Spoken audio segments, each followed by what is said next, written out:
एक बूढ़ा गुलाम जिसने अपना आधा जीवन खान में एक अनमोल नीलम खोदने में बिताया था, सोचता था कि वो राजा से भरपेट भोजन के बदले उसे बेच सकता है। लेकिन इससे पहले कि वो कुछ बोल पाता, सैनिकों ने उसकी बेरहमी से हत्या कर दी। एक छोटा लड़का जिसने अपनी आंखों से देखा कि मानव जीवन को कितना सस्ता समझा जाता है, यह सहन नहीं कर सका। उसने तुरंत सैनिक से नीलम छीन लिया और एक ऊंची जगह पर जाकर अपने हाथों से स्वतंत्रता का प्रतीक बनाया।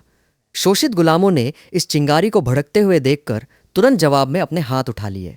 हालांकि इससे पहले कि वे भयंकर आग लगा पाते, राजा उस नेता को सार्वजनिक रूप से सिर कलम करने के लिए फांसी के मैदान में ले गया। फिर भी ह्रुत निडर रहा, अपने हाथ उठाए रहा, ये आशा करते हुए कि वो अपने जीवन से अपने लोगों में क्रोध की आग भड़काएगा।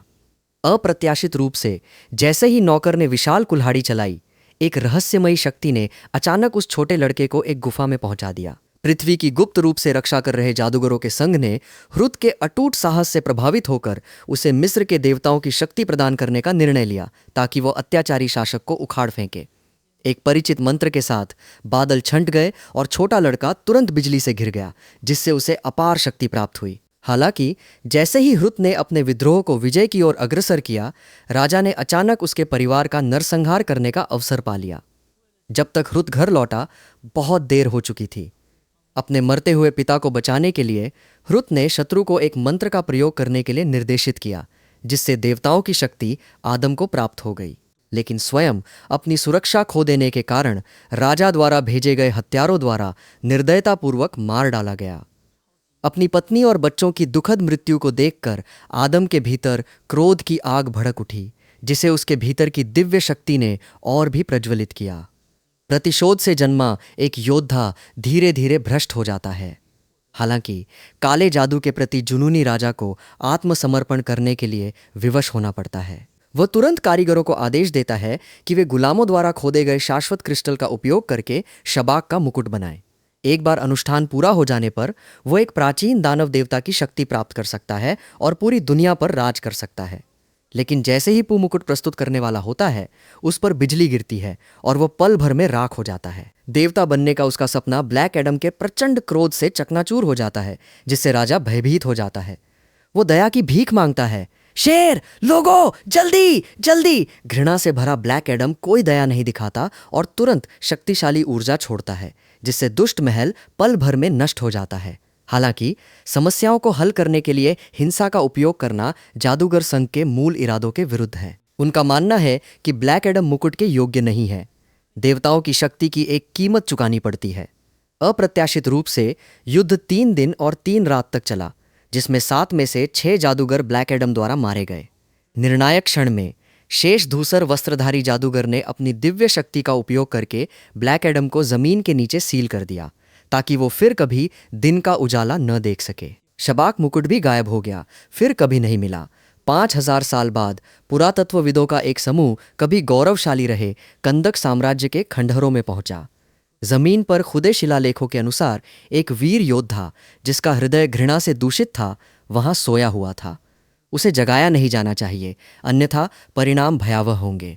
सौभाग्य से वो समूह केवल शबाक मुकुट के लिए ही वहां गया था और उन्होंने ब्लैक एडम पर समय बर्बाद नहीं किया। जल्द ही उन्होंने 2 विशाल चट्टानों के बीच लटका हुआ दानव मुकुट खोज लिया।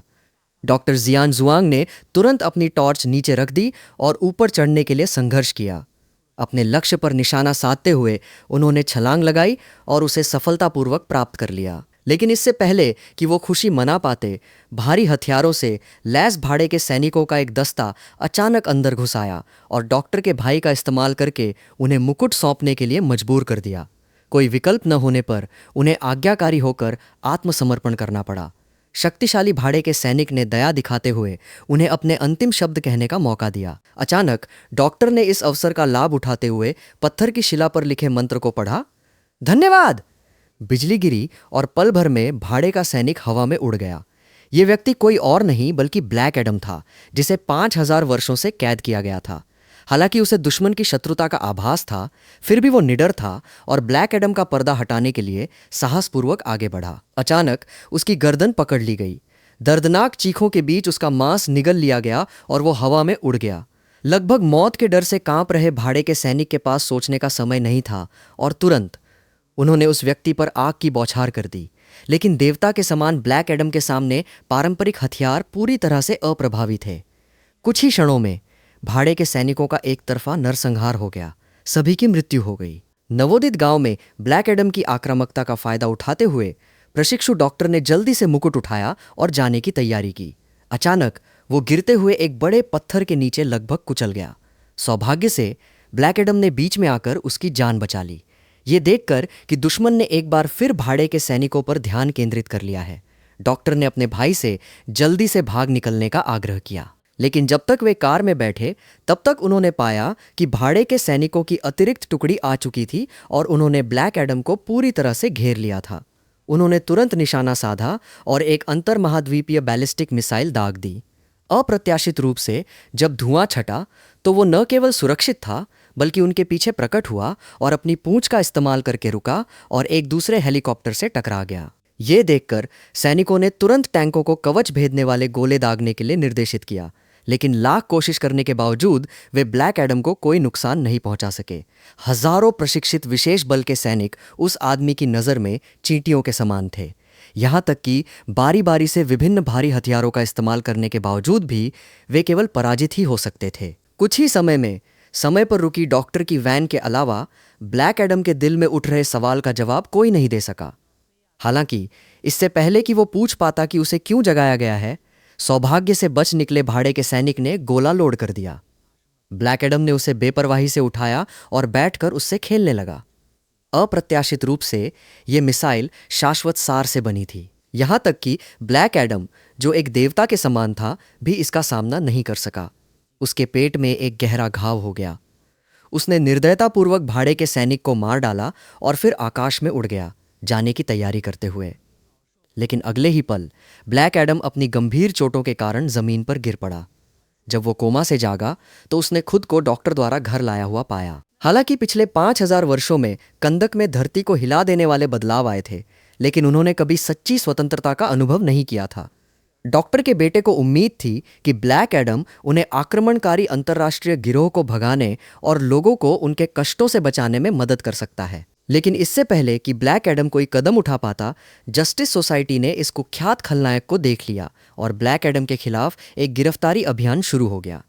कंदक के लोग, जो अंतर्राष्ट्रीय गिरोह के अत्याचारों से पीड़ित थे, उनके लिए ये महान योद्धा ब्लैक एडम स्वतंत्रता की एकमात्र आशा था। दुर्भाग्य से आमतौर पर घमंडी और दबंग भाड़े के सैनिक ने अचानक अपना असली रंग दिखा दिया। लाठी नीचे गिरी, लेकिन शुद्ध स्टील का हथियार पल भर में मुड़ गया, जबकि विरोधी को एक बाल भी नहीं लगा। उसके साथ ही जियान जुआंग ने तुरंत ब्लैक एडम पर निशाना साधा और उस पर गोलियों की बौछार शुरू कर दी।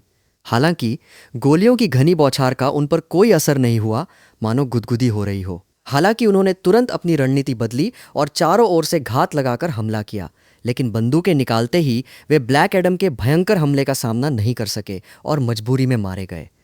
बुर्ज में छिपे जासूसों ने इस गड़बड़ी को भांप लिया और रुदान पर एक और हमला कर दिया, जिससे ब्लैक एडम अचानक क्रोधित हो गया। वो हवा में उछला, 2 भाड़े के सैनिकों को पकड़ा और न्याय संघ के ठीक सामने उन्हें हवा में उछाल दिया। ब्लैक एडम की निर्णायक हत्या शैली के विपरीत जस्टिस एसोसिएशन का मानना था कि अपराधियों को न्याय के कटघरे में लाया जाना चाहिए। इसलिए हॉकमैन ने तुरंत नाजुक क्षण में बदमाशों को बचाने के लिए छलांग लगाई। ये देखकर कंदक के लोगों ने खूब शोर मचाया और इन पाखंडी सुपर हीरो का स्वागत नहीं किया। दूसरी ओर ब्लैक एडम, जिसने बड़ी कुशलता से वाहवाही बटोरी थी, शक्तिशाली डॉक्टर फेट के सामने आसानी से समझौता करने वाला नहीं था। उसने तुरंत उन दोनों पर बिजली की तरह हमला कर दिया। असहाय होकर डॉक्टर फेट केवल मायाजाल का उपयोग करके आसपास के वातावरण को विकृत कर सकता था और ब्लैक एडम के सामने 5000 साल पहले के कंदक को फिर से बना सकता था। अपनी पूर्व मातृभूमि को देखकर वो दिशाहीन महसूस करने लगा और उसके विचार उन दिनों में लौट गए जब वो गुलाम था और अधिपति द्वारा बेरहमी से कोड़े मारे जाते थे। लेकिन इससे पहले कि वो कुछ और सोच पाता, हॉकमैन की मुट्ठी सीटी बजाती हुई नीचे आई। ब्लैक एडम अचानक हमले से अचंभित रह गया और तुरंत क्रोधित हो गया। फिर उसने उल्कापिंड हथौड़े को रोकने का मौका लपक लिया और उसे अपने दाहिने हाथ से छोड़ दिया। बिजली तुरंत गिरी और प्रतिद्वंद्वी जमीन पर गिर पड़ा। दोनों ने तेजी से युद्ध क्षेत्र बदल दिया और जमीन से हवा में एक दूसरे पर वार करने लगे। हर मुक्का जबरदस्त ताकत से लग रहा था। ये देखकर ब्लैक एडम ने तुरंत दूरी बनाई और एक और बिजली का हमला किया, जिसे हॉकमैन ने आसानी से रोक दिया। कुछ पल की हिचकिचाहट में वो नुकसान में था। ब्लैक एडम मलबे से उठा और जवाबी हमला करने के लिए तैयार था। तभी डॉक्टर फेट ने वर्लविंड गर्ल को लड़ाई में शामिल होने का आदेश दिया, जिससे बजट की खपत बढ़ गई। जैसे ही रंगीन बवंडर तेजी से घूमने लगा, जमीन पर पड़ी स्टील की पाइपें भी हिलने लगीं और वर्लविंड गर्ल के सुंदर नृत्य के बीच ब्लैक एडम पर तीरों की बौछार कर दी। हालांकि एक सच्चा योद्धा कभी भी शक्तिशाली दुश्मन से नहीं डरता, उसने अपने प्रतिद्वंद्वी को अपने कौशल दिखाने का मौका दिया और फिर अपना गर्जनापूर्ण रूप प्रकट किया। जैसे ही वो अपनी बेड़ियों से मुक्त हुआ, स्टील के पाइप गोलियों की तरह बाहर की ओर बिखर गए, जिससे स्टेशन पर मौजूद डॉक्टर और उसकी मां बाल बाल बच गए। सौभाग्य से डॉक्टर फेट ने समय रहते हस्तक्षेप किया। उस बूढ़े व्यक्ति ने दोनों को बचा लिया और वे बाल बाल मौत से बच गए। उसका इरादा महिला को बैग लौटाने का था ताकि वे जल्दी से निकल सकें, लेकिन अनजाने में उसे पता चला कि उसमें शैतान का मुकुट था, जिसकी आपराधिक संगठन बेसब्री से तलाश कर रहा था। हालांकि हॉकमैन को ब्लैक एडम से लड़ते हुए कमजोर पड़ते देख डॉक्टर फेट के पास सोचने का समय नहीं था और वो केवल हवा में उछलकर उसका समर्थन करने के लिए आगे बढ़ा और ब्लैक एडम को बांधने के लिए शक्तिशाली ऊर्जा की बेड़ियां छोड़ी। फिर उसने अपने छाया क्लोनों को सक्रिय किया और बारी बारी से हमला करके उसे वहीं काबू करने की कोशिश की। लेकिन 6 मिस्र के देवताओं द्वारा सशक्त ब्लैक एडम के सामने डॉक्टर फेट के विभिन्न तरीके भी केवल समय ही दिला सकते थे।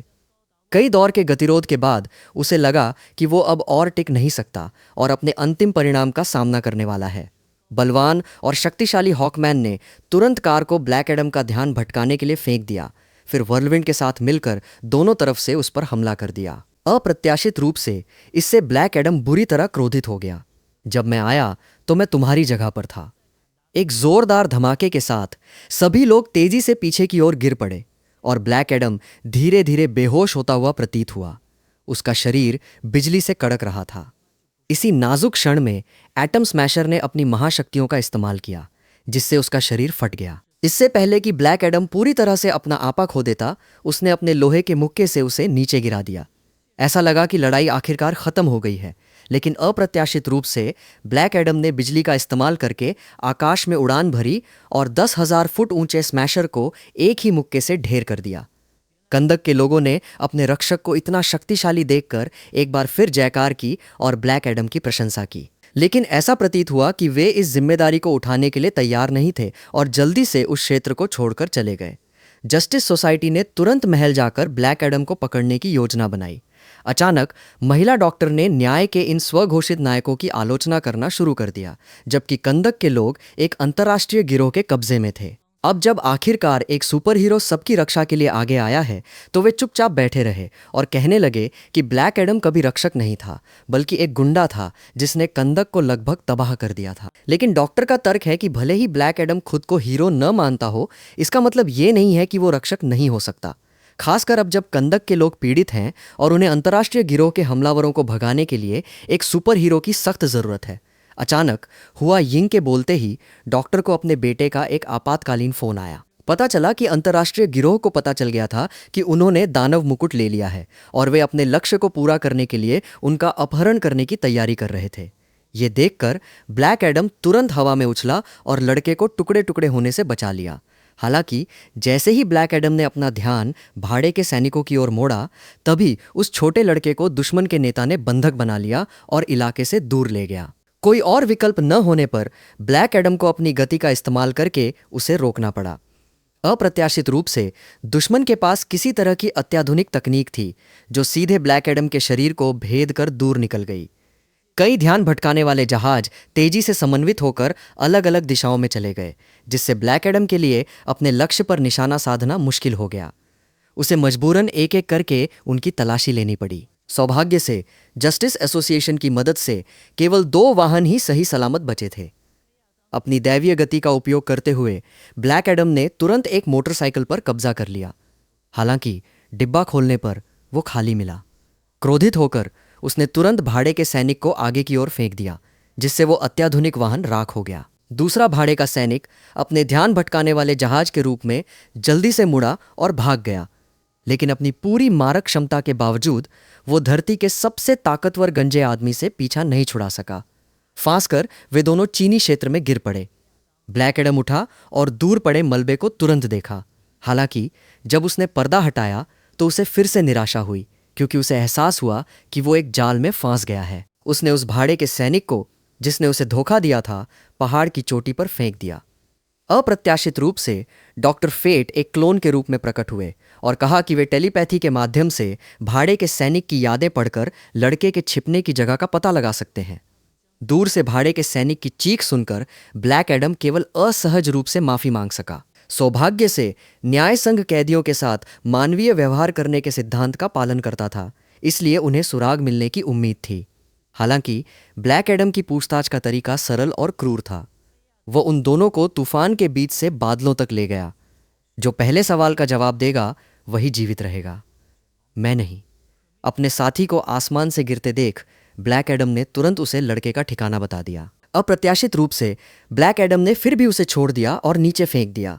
हॉकमैन ने मन ही मन कोसते हुए भी अपनी गति नहीं खोई, जिससे वो आखिरी क्षण में वार करने में सक्षम हो गया। दोनों के बीच सहमति न बन पाने के कारण उन्होंने तुरंत लड़ने का फैसला किया।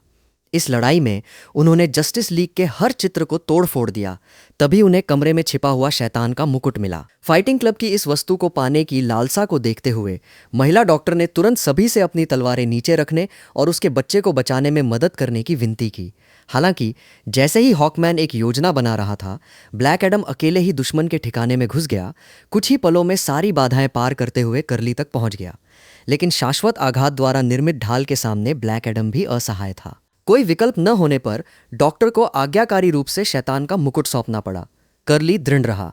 उसने तुरंत खुद को एक अत्याचारी का वंशज बताया और दावा किया कि वो कंदक साम्राज्य की वैध विरासत का हकदार है।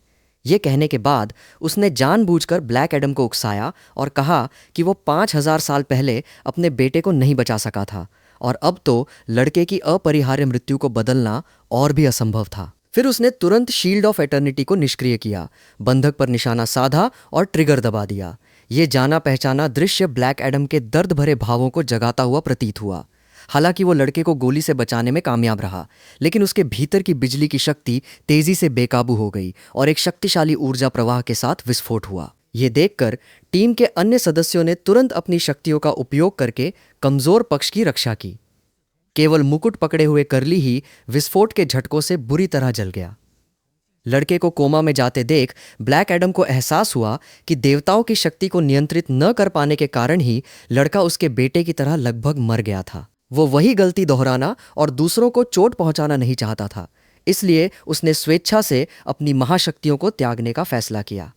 इस प्रकार संकट सुलझने के बाद जस्टिस लीग ब्लैक एडम को तुरंत मुख्यालय वापस ले आई और उसे एक विशेष रूप से बनाए गए पिंजरे में बंद करके अन्य अनियंत्रित महाशक्तिशाली अपराधियों के साथ निष्क्रिय अवस्था में रखा। हालांकि मुख्यालय से निकलते ही डॉक्टर फेट का सामना अचानक उस भयावह अंत से हुआ जो ब्लैक एडम के साथ समाप्त नहीं हुआ, बल्कि और भी तीव्र और घुटन भरा हो गया।